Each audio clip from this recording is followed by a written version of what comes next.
Introduction to Structured Design Concepts. In this video, we are going to see about Introduction to Structured Design Concepts. Modular design is a design approach that subdivides a system into smaller parts called modules that can be independently created and then used in different systems. A modular system can be characterized by functional partitioning into discrete, scalable, reusable modules, rigorous use of well-defined modular interfaces. A good system should be well-designed. A good system should be built in a modular way and should be changeable. Modular approach of system design makes it possible to take out a module and change it without affecting the rest of the system. The word module is used to denote many things. It may be used for a subroutine or a subprogram or even a program.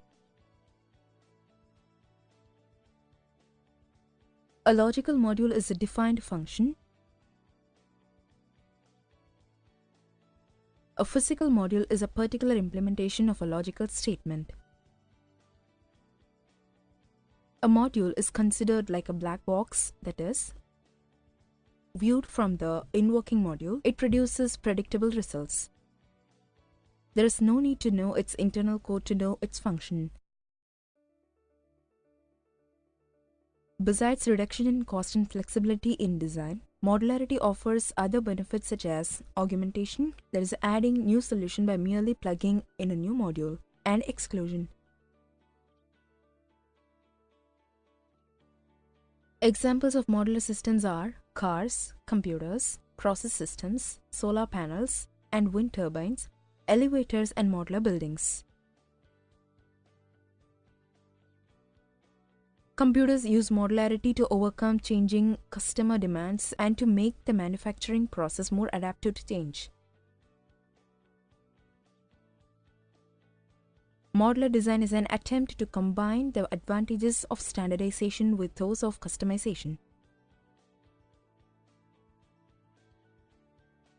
A downside to modularity is that low-quality modular systems are not optimized for performance. This is usually due to the cost of putting up interfaces between modules, the representation of modular design.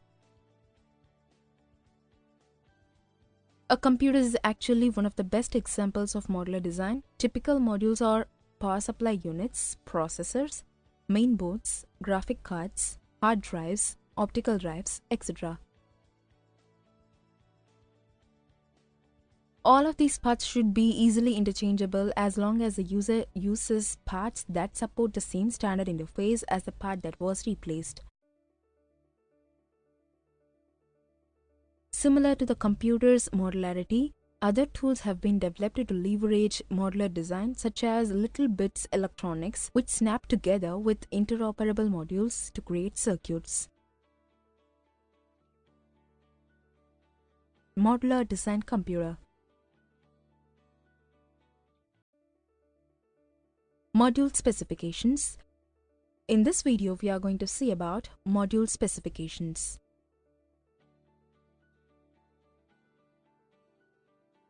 A module is a separately addressable software element. The design specifications contain the details for each of its modules. Design specification also contains the structure chart or some depiction of the relationship between the modules. For each module, a description of the module is provided as a processing narrative in English. This explains the procedural functions of the module.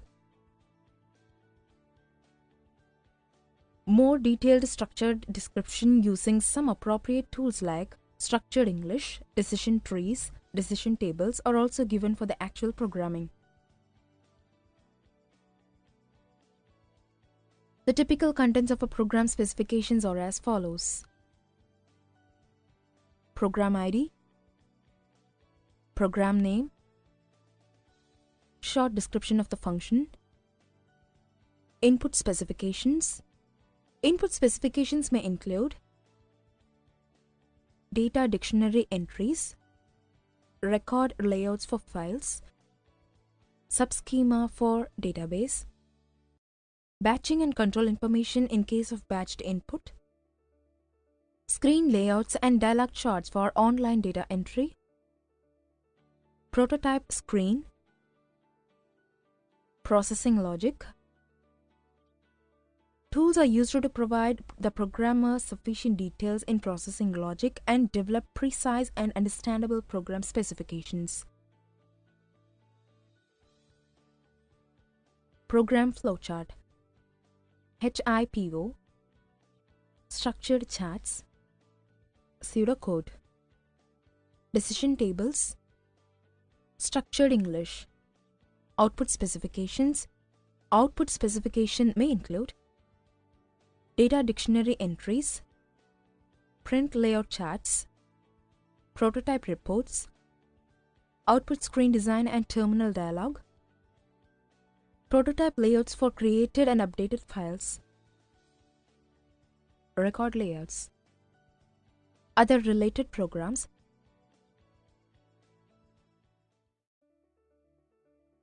Top-down and bottom-up design. In this video, we are going to see about top-down and bottom-up design. There are currently various approaches and tools available for the system design.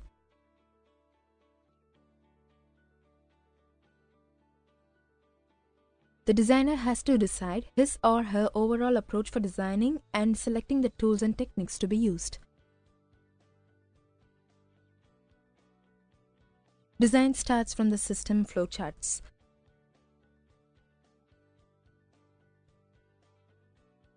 Starting from this, the output and input formats are depicted on layout charts for validation with the user.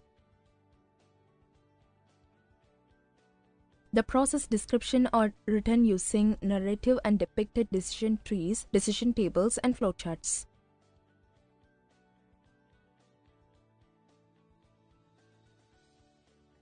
In structured design, the logical and physical data flow diagrams of the new proposed system are used as a starting point.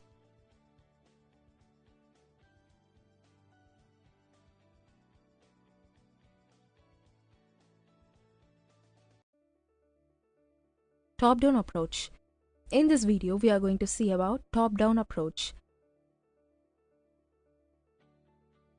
Top-down approaches emphasize planning and a complete understanding of the system. It is inherent that no coding can begin until a sufficient level of detail has been reached in the design of at least some part of the system. Top-down approaches are implemented by attaching the stubs in place of the module. Bottom-up emphasizes coding and early testing, which can begin as soon as the first module has been specified. This approach, however, runs the risk that modules may be coded without having a clear idea of how they link to other parts of the system.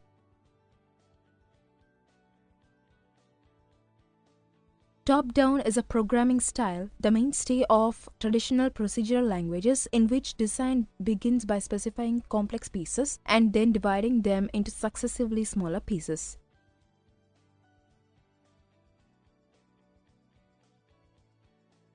The technique for writing a program using top-down methods is to write a main procedure that names all the major functions it will need. Later, the programming team looks at the requirements of each of those functions and the process is repeated. These subroutines eventually will perform actions so simple they can be easily and concisely coded. When all the various subroutines have been coded, the program is ready for testing. By defining how the application comes together at a high level, lower level work can be self-contained. In management and organizational arenas, the terms top-down and bottom-up are used to indicate how decisions are made.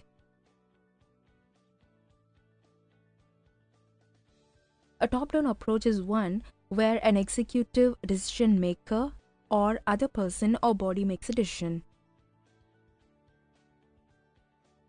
This approach is disseminated under their authority to lower levels in the hierarchy who are to a greater or lesser extent bound by them. For example, a structure in which decisions either are approved by a manager or approved by his or her authorized representatives based on the manager's prior guidelines is top-down management. The diagrammatic representation of top-down approach.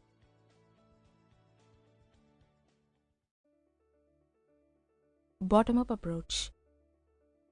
In this video, we are going to see about bottom-up approach. In a bottom-up approach, the individual base elements of the system are first specified in great detail.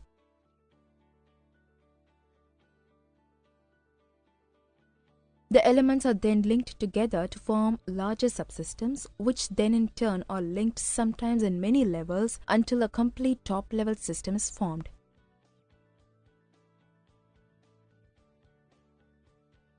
Integration is carried out till the top-level component has the same functions as those required from the system.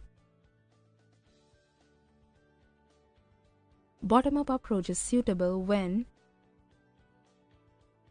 existing system is being modeled, iterative lifecycle models are involved.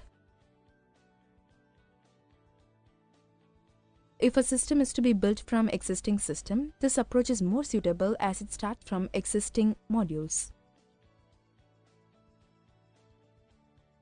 Parsing. Parsing is a process of analyzing an input sequence in order to determine its grammatical structure.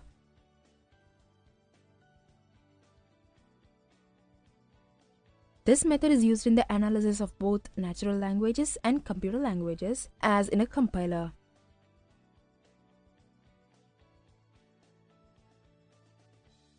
Bottom-up parsing is a strategy for analyzing unknown data relationships that attempts to identify the most fundamental units first, then to infer higher-order structures from them.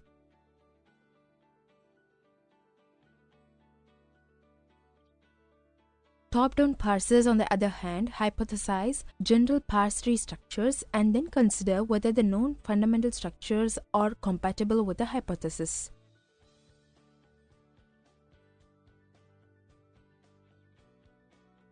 The diagrammatic representation of bottom-up approach.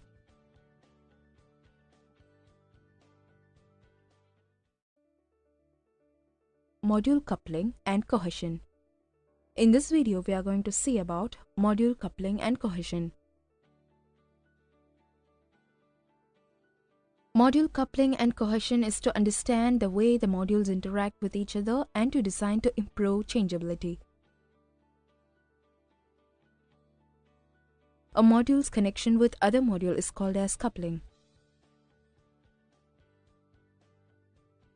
Cohesion is the relationship amongst the elements within a module. Coupling is between the modules and cohesion is within the module. For a good design, the designer aims at minimizing coupling and maximizing cohesion to a modular design. Such a design ensures that each module performs a specific function and can be developed relatively independently by programmers. A good design is characterized by the following: low coupling, that is low interdependence between the modules; high cohesion, that is high interrelationships within the elements of a single module.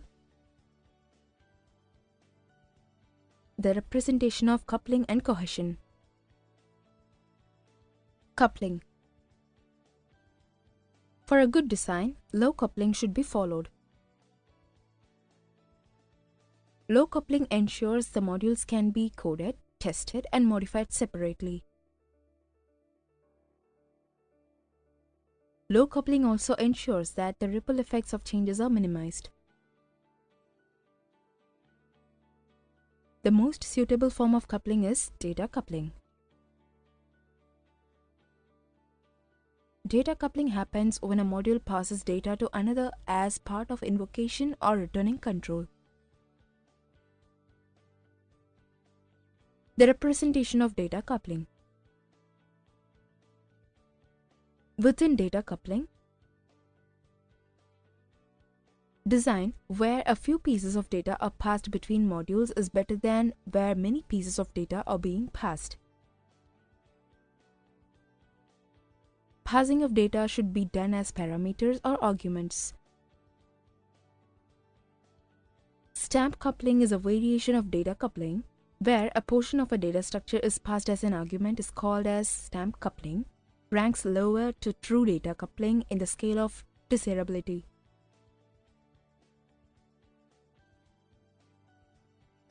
Data coupling is when module passes data to another as part of invocation or returning control.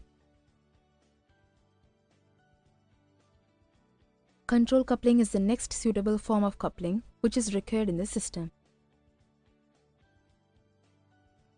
Control coupling happens when a module passes control information to another module as a part of invocation or returning control. Content coupling occurs when one module refers to something inside another module or modifies the way that module works. The coupling is called content coupling. Cohesion. Increasing the relationship between the elements within the same module improves the design. A cohesion module performs a single task and requires minimum interaction with procedures in other part of the program. Cohesion of a module is the extent to which the elements in that module are tightly bound to each other. Increasing cohesion reduces coupling and vice versa. The types of cohesion are as follows: coincidental cohesion, procedural cohesion, communicational cohesion, functional cohesion. Coincidental cohesion. Coincidental cohesion is the worst type of cohesion. The module does not seem to achieve any defined function. This type of cohesion is achieved if a program is split after every n lines into separate modules. Procedural cohesion. Procedural cohesion is a higher level of cohesion and occurs when a group of related procedures are put in a mobile. The processing elements in a module are related and need to be executed in a specific order. This is the type of module formed when a single module is made for an entire branch of processing. Communicational cohesion. Communicational cohesion is a form of cohesion ranked higher than procedural cohesion. The functions all operate on the same data stream and are procedurally cohesive. Functional cohesion. Functional cohesion is the highest and best form of cohesion. In functional cohesion, a module carries out only one identifiable function. To make more cohesive modules, the following tips may help. Never use coincidental cohesion. If any module is found logically cohesive or temporally cohesive, split the module. Aim to get functionally cohesive modules. To check the type of cohesion in a module, try stating the objective of the module in a single clear sentence. Use of plural objectives or the word all indicates possibility of logical cohesion. Words like first, next, when, after, otherwise, start that the module probably has temporal, procedural or communication cohesion.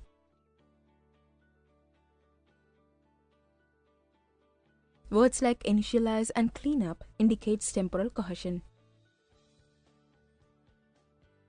A sentence with a single active verb and a non-plural object may be functionally cohesive.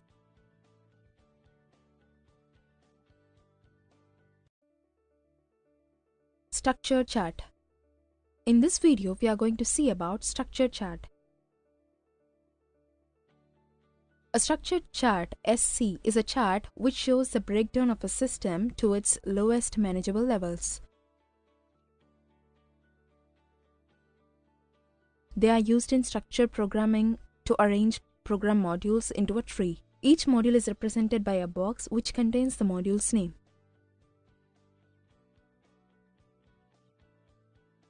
The tree structure visualizes the relationships between modules. A structure chart is a top-down modular design tool constructed of squares representing the different modules in the system and lines that connect them.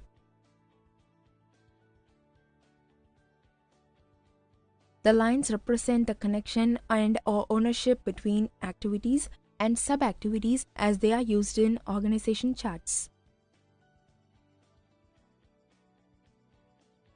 As a design tool, they guide the programmer in dividing and conquering a large software problem that is recursively breaking a problem down into parts that are small enough to be understood by a human brain.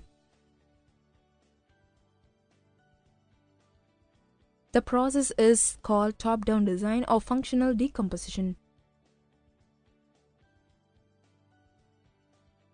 Programmers use a structured chart to build a program in a manner similar to how an architect uses a blueprint to build a house. During the actual building of the program, the chart is continually referred to as a master plan. The symbols used in construction of structured charts: module, condition, jump, loop, data flow, control flow. Module represents process or subroutine or task. A control module branches to more than one submodule. Library modules are reusable and can invoke from any module. Condition is represented by a small diamond at the base of module. Condition depicts that control module can select any of subroutine based on some condition. Jump is represented by an arrow pointing inside the module to depict that the control will jump in the middle of the submodule. A curved arrow represents loop in the module. All submodules covered by loop repeat execution of module. Data flow is a directed arrow with empty circle at the end. A directed arrow with filled circle at the end represents control flow. A structure chart depicts the following: the size and complexity of the system, number of readily identifiable functions and modules within each function, whether each identifiable function is a manageable entity or should be broken down into smaller components. A structure chart is also used to diagram associated elements that comprise a run stream or thread. It is often developed as a hierarchical diagram, but other representations are allowable. The representation must describe the breakdown of the configuration system into subsystems and the lowest manageable level.